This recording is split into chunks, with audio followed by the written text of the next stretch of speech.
Well, if you have your Bibles with you today, we're going to be in Genesis chapter 8, and we're looking at the end of the chapter. So, Genesis chapter 8, verse 15 to 22. Genesis 8, 15 to 22.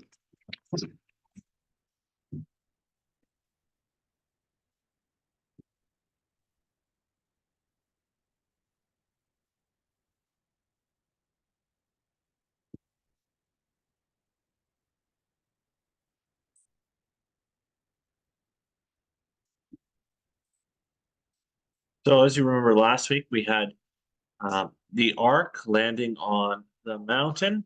We had it being well over 1 year of Noah and the animals being in the ark as the earth is completely flooded and purged of all unrighteousness.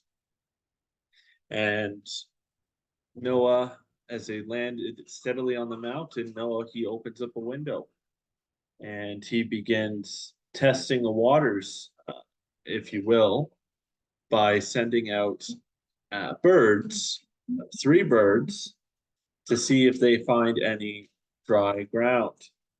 And by the time the last bird goes out, which is a dove, it comes back with an olive branch, signifying that there is, in fact, vegetation on the earth, that there is dry ground. And we left off there. Noah did not leave the ark. Noah did not exit the ark, but he had the assurance that the chaos has ended, that the destruction, the judgment of God has now come to an end, that now there is peace on the earth, as one were to say. And we see that symbolically represented through the dove with the olive branch. The water subsided. So now we're looking at the next section of this chapter, which is 15 to 22. Would somebody like to read verses 15 to 22 of chapter 8? Thanks, Leanne. God said to Noah, "Go out from the ark, you and your wife, and your sons wives with you.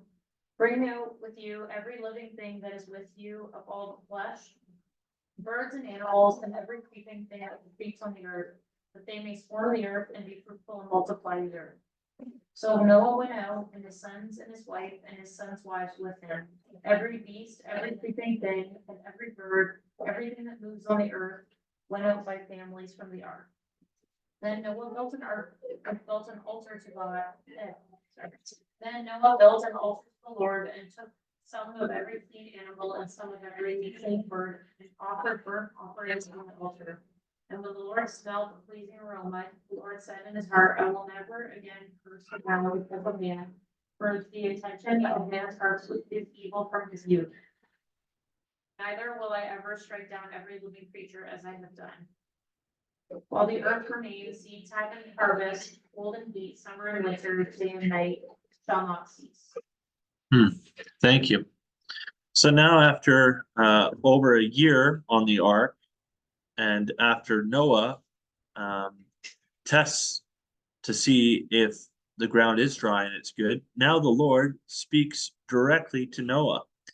Notice that God does not speak to anybody else here, but he talks directly to Noah. And he says, "Now take you, your wives, your sons, and bring every living creature and all flesh, everything out of the ark." After all that time in the ark, even though Noah had the assurance that there was land